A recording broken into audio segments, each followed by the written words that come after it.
All right, so the San Francisco 49ers have made a couple of moves on this Tuesday, October 15th, and that's what we're getting into on today's 49ers Report by Chat Sports. Chase Sr. here with you. Of course, the 49ers continue their preparations to take on the Kansas City Chiefs Sunday at Levi's Stadium. Before we dive into all of this is why you subscribe to the channel, because when the Niners make moves, I dissect it. We break it down, so hit that sub button right now.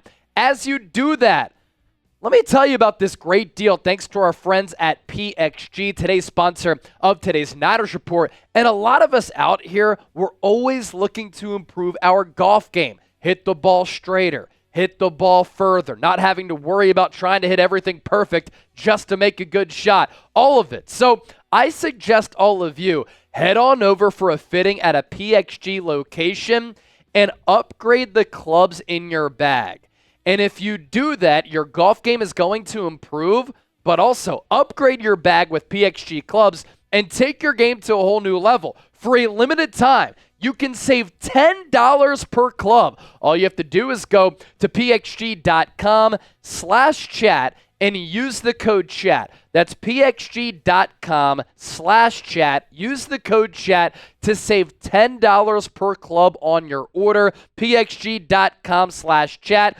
Use that code chat. They have the Gen 7 irons. As you can see, the velocity off the club is so noticeable from my old clubs to my new clubs. I love the Gen 7 irons, 10 years in the making. Greatest leap forward in technology and performance in PXG history. The Black Ops irons are also awesome. They deliver a breakthrough in game improvement.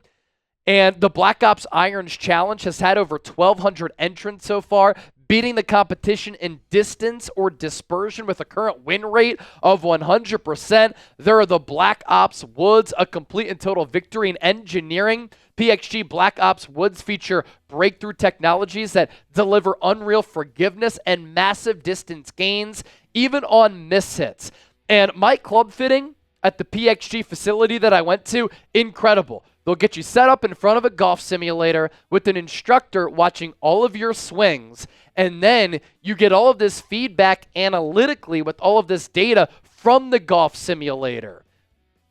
The velocity off the club head, distance, carry, what club works for you, and then they'll change the clubs and the grips based upon what works out for you. There are hundreds of locations nationwide, including one in the East Bay. So $10 off per club, pxg.com/chat. Use the code chat to save and improve your golf game. With PXG, they have improved my golf game immensely. As for those 49ers roster moves, let's dive into all of them.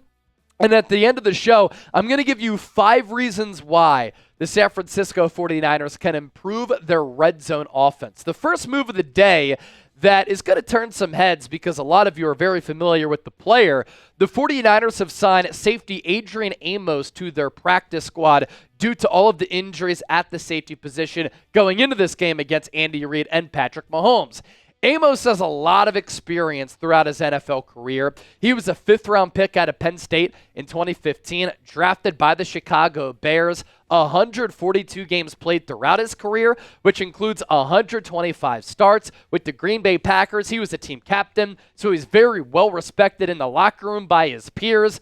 He's made a lot of tackles and a lot of plays on the football, 650 tackles throughout his career, alongside 49 pass breakups, 10 picks, and 6 sacks. More of that coverage safety on the back end, but obviously you can have him a part of some of your blitz calls. And here's his career path up to this point. Begins his career with Chicago, 2015 through 2018. Played well with the Bears.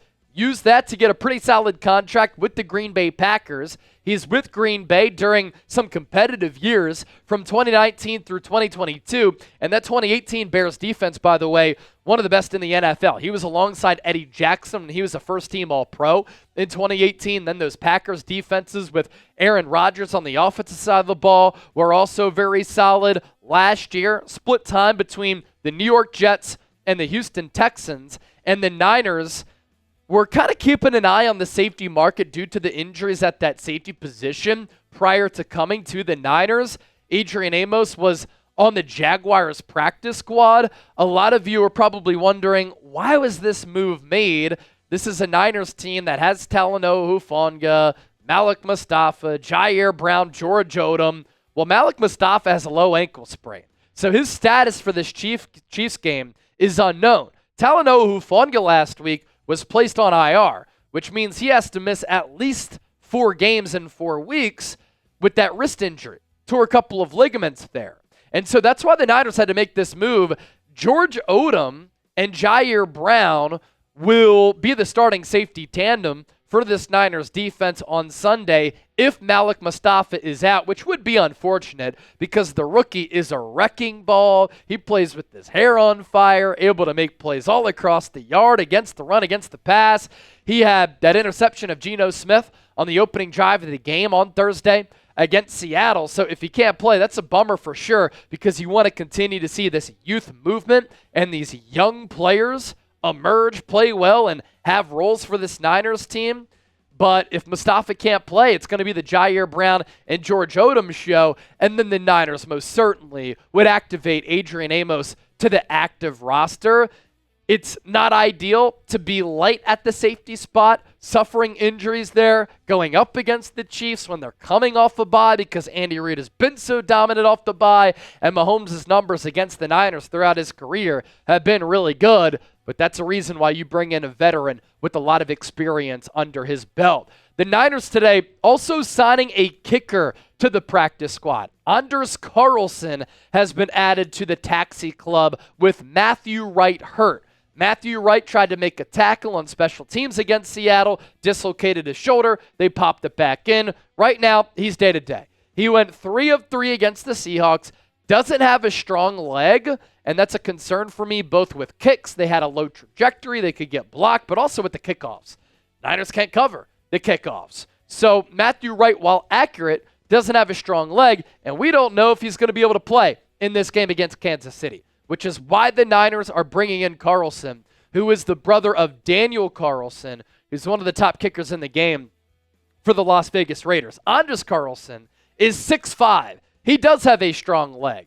And at Auburn, he showed that. That's why he was a 6th-round pick for the Packers in 2023, but was not accurate last year for the Packers. And we saw that in the divisional round when Carlson missed 2 kicks, an extra point and a field goal. That field goal was pretty critical. He was 34 of 39 last year on extra points, 87%, 27 of 33 on field goals, under 82%, 3 of 5 on kicks of 50-plus yards. So if Matthew Wright can't play, Carlson, like Amos, will be elevated to the active roster, and let's hope and pray that he can split the uprights with his kicks. And then the Niners releasing Terrace Marshall, the wide receiver from the practice squad, in order to open up a spot for Adrien Amos here.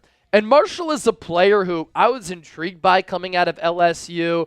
He was a really good athlete, really good receiver at LSU, and that's why he was a 2nd-round pick by the Carolina Panthers. Bad coaching, bad quarterback play, and a lack of development really hurt him to start his NFL career, and now he'll look to continue that NFL career elsewhere. He was signed to the Niners practice squad on August 29th. Of course, San Francisco pretty deep at the wide receiver spot, so they don't have a lot of room for Marshall on the active roster. You thought that maybe was suffering some injuries to the wide receiver spot, with Ronnie Bell struggling, that Marshall could get elevated to the game day roster.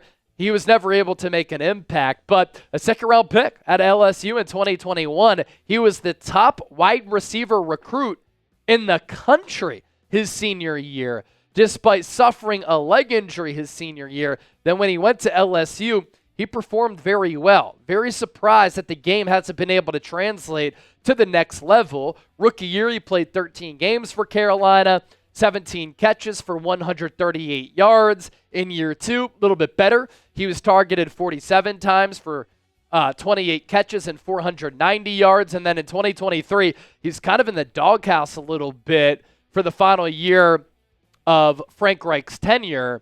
And he requested a trade. He never got dealt. Some people were impressed by what he did throughout training camp for Carolina. But then with the Dave Canales era underway, he didn't even make the initial 53-man roster. 19 catches last year for only 139 yards, as once again, he couldn't find that groove. Panthers let him go. Niners signed him to the practice squad, and now they are letting him go. Let's round out the show with this. This is how the San Francisco 49ers can fix their red zone issues. The Niners have struggled in the red area all throughout this year. They are 25th in red zone touchdown scoring percentage.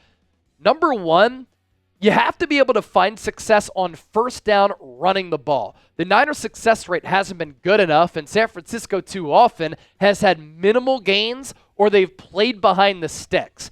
And when the field gets condensed, it's hard to find success when you can't have success on first down.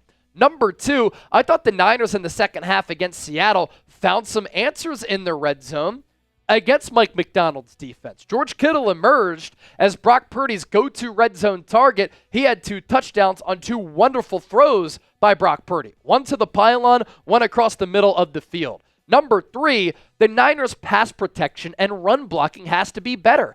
That's partially why San Francisco has struggled to pick up yards running it on first down to make the down and distance a little bit easier. But then Brock Purdy hasn't had time to throw when the field is condensed, and that's why he's had to run all around the yard trying to make plays with his arm and his legs. Number four, utilize and target Brandon Ayuk. He is a nasty route runner who can drop DBs and create initial separation. And number five is help on the way. The Niners are going to get Ricky Pearsall back over the next couple of weeks. He can win in the short area with this footwork and his route running. And then hopefully San Francisco can get Christian McCaffrey back at some point in November as he's dealing with Achilles tendonitis. The Niners miss his versatility as a runner and a pass catcher coming out of the backfield. And because of that, teams have been able to defend the Niners a little bit differently. 5 reasons why and how the San Francisco 49ers can improve their red zone offense.